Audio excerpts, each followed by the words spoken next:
Es sorprendente que se considere sorprendente la victoria de Trump. Este artículo critica la cobertura mediática de lo que ha ocurrido en las elecciones que condujeron a tener a Donald Trump como presidente. El artículo critica también el excesivo énfasis en su personaje y el nulo análisis de la evolución del contexto social y político de aquel país.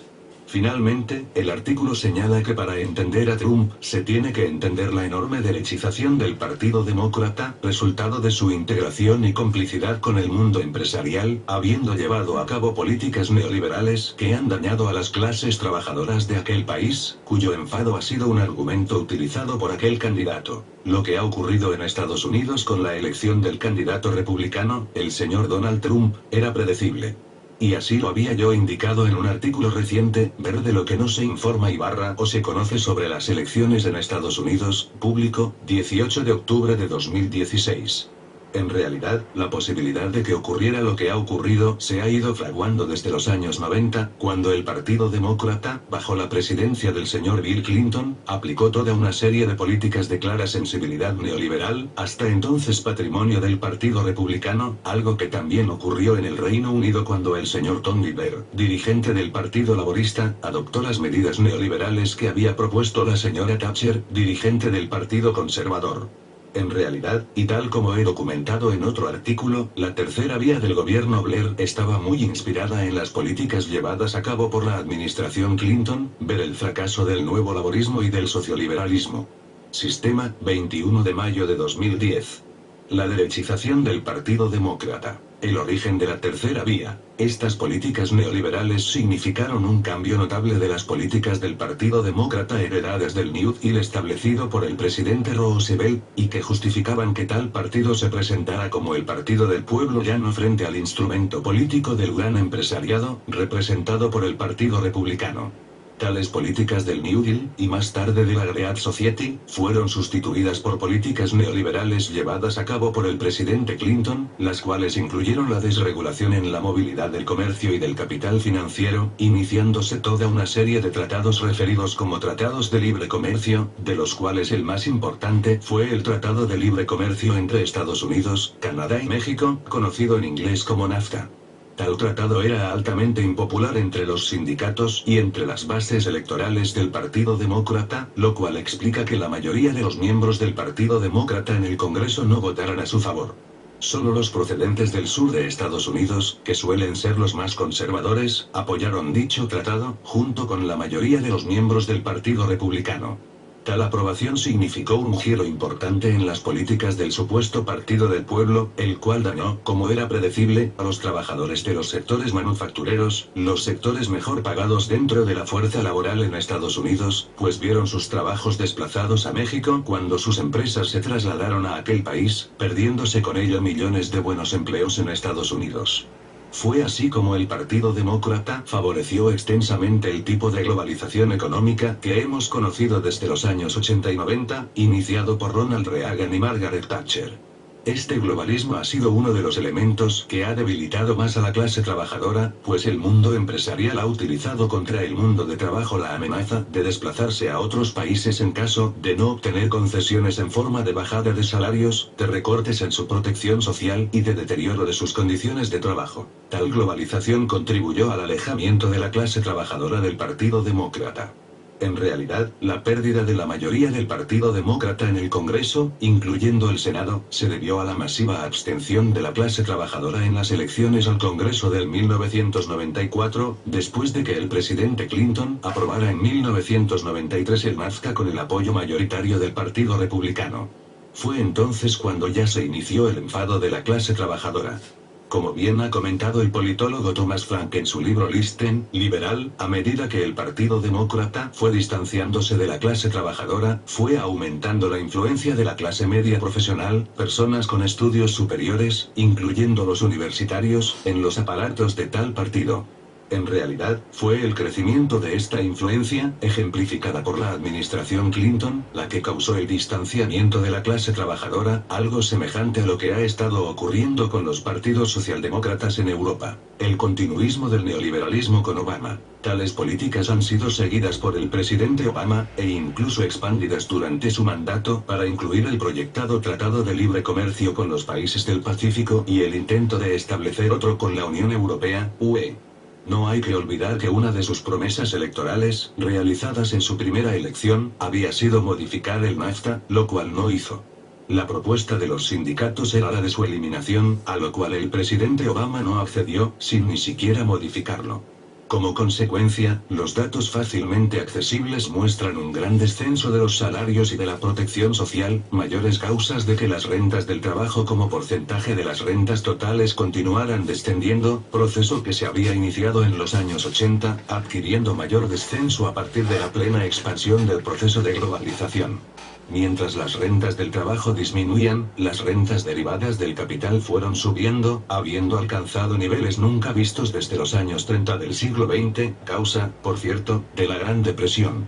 La segunda mayor ofensa a las clases populares por parte del socioliberalismo, la desregulación de la banca. Otra política pública introducida por el presidente Clinton fue la desregulación de la banca, eliminando la separación entre la banca comercial y la banca de inversión, y que exigía la ley Glass-Steagall aprobada durante el mandato del presidente Roosevelt, medida propuesta por su secretario del Tesoro, equivalente al ministro de Finanzas, el señor Robert Rubin, que había sido codirector de la banca Goldman Sachs antes de incorporarse al gobierno del presidente Clinton.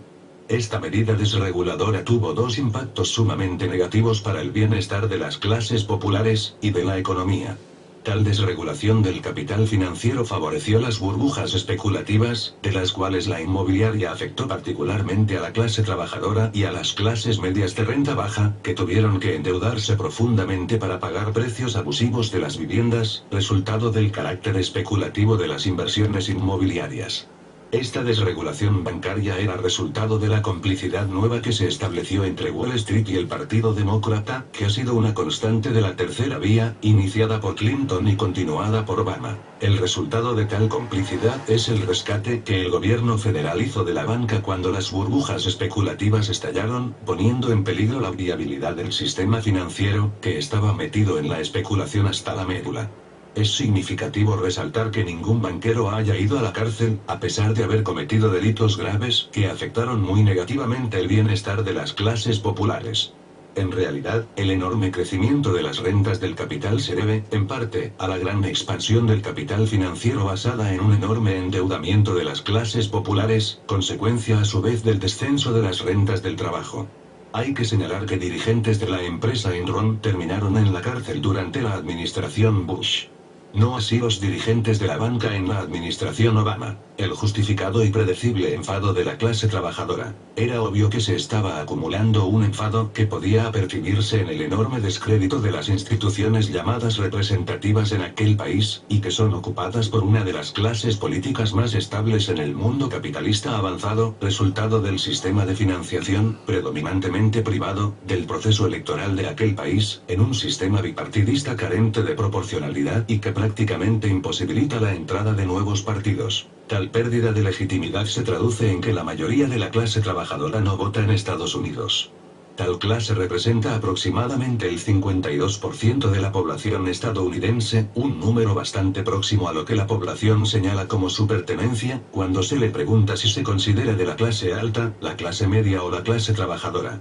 Al haber una relación inversa entre nivel de renta y participación en el proceso electoral, se deduce que la mitad de la población estadounidense, por debajo de la media, es la que no vota. En Estados Unidos solo votan entre un 52% y un 54% de la población que podría hacerlo, y pertenece a la clase trabajadora. En realidad, el descenso electoral del Partido Demócrata está muy marcado por el creciente grado de abstención de la población obrera identificada con este partido. El cambio del Congreso de demócrata a republicano, que tuvo lugar en el año 1994, que he citado en un párrafo anterior, fue resultado del crecimiento de la abstención obrera en respuesta a la aprobación del NAFTA. la marginación de la clase trabajadora, el cambio de los partidos que electoralmente tenían como base central la clase trabajadora y otros componentes de las clases populares hacia otros sectores y clases sociales, definiéndose a sí mismos como partidos de las clases medias, fue resultado del cambio de composición de los aparatos de tales partidos, con un claro dominio de las clases profesionales, personas con educación superior que asumían que o bien la clase trabajadora estaba desapareciendo, o bien se estaba convirtiendo en clases medias. Esta llamada modernización de tales partidos incluyó la adopción por su parte de elementos de la ideología neoliberal, que había sido transmitida desde los años 80 por los partidos conservadores y liberales. En realidad, el Partido Demócrata hoy está próximo, sin estar afiliado, a la Internacional Liberal. Clinton fijó esta nueva línea. Tal neoliberalismo económico, por cierto, redefinió la política social, enfatizando la importancia de la empresa privada, financiada públicamente, en la gestión de los servicios públicos, tema que trataré en una sección posterior de este artículo. Los costes de ignorar a la clase trabajadora, la desaparición de clase social como categoría sociopolítica por parte del Partido Demócrata, como también ha ocurrido con la socialdemocracia, implicó el abandono de las políticas redistributivas. El Partido Demócrata, considerado con excesiva generosidad como la izquierda en Estados Unidos, enfatizó, en lugar de políticas de clase, políticas encaminadas a integrar a las minorías y a las mujeres en el sistema político, basando su estrategia política en combatir la discriminación en contra de las minorías, negras y latinas, y en contra de las mujeres. Estas políticas fueron, en parte, exitosas en incorporar estos grupos discriminados dentro de las instituciones políticas de carácter representativo y en la administración pública. Pero las mayores beneficiarias de estas políticas fueron personas de clase media de renta alta, sin que en general afectaran al bienestar económico y social de la mayoría de minorías y mujeres que pertenecían a la clase trabajadora. El intento de integrar a las mujeres y a los negros, y en parte también a los latinos, en el sueño americano no afectó al bienestar de las clases populares. Las políticas de identidad sin sensibilidad de clase, supuestamente desaparecida, no cambiaron el poder de la clase dominante del país. Solo cambiaron el color y el género de las clases medias de renta alta. La victoria del presidente Obama, una persona negra, no afectó al bienestar económico de la clase trabajadora negra, mostrando los límites de tal estrategia identitaria, en ausencia de unas medidas de tipo clasista. Y las elecciones del pasado 8 de noviembre han mostrado cómo la gran mayoría de las mujeres de clase trabajadora ha votado por Trump, que fue, de los dos candidatos, Trump y Clinton, el que acentuó más el discurso de clase.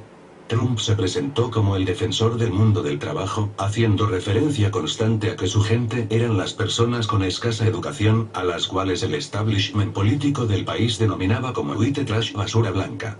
Y el primer punto que subrayó en su discurso en la noche de las elecciones fue que él representaba a las personas olvidadas por el sistema.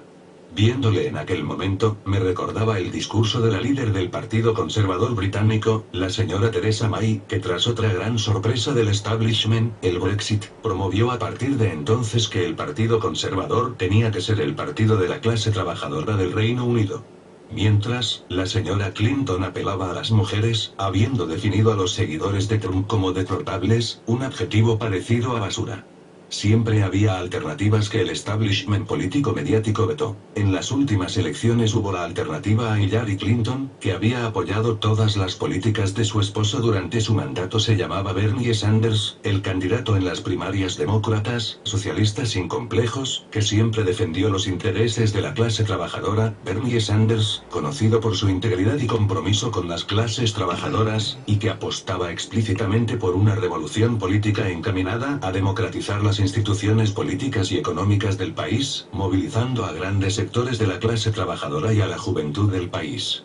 Fue un terremoto dentro del Partido Demócrata, y el aparato de tal partido se movilizó por todos los medios para parar tal candidatura, y ello a costa de perder las elecciones. La gran mayoría de encuestas mostraban que Sanders, cuando aparecía frente a Trump, sacaba mucho más apoyo popular que el que Clinton conseguía frente al candidato republicano. Sanders era la única posibilidad de parar a Trump.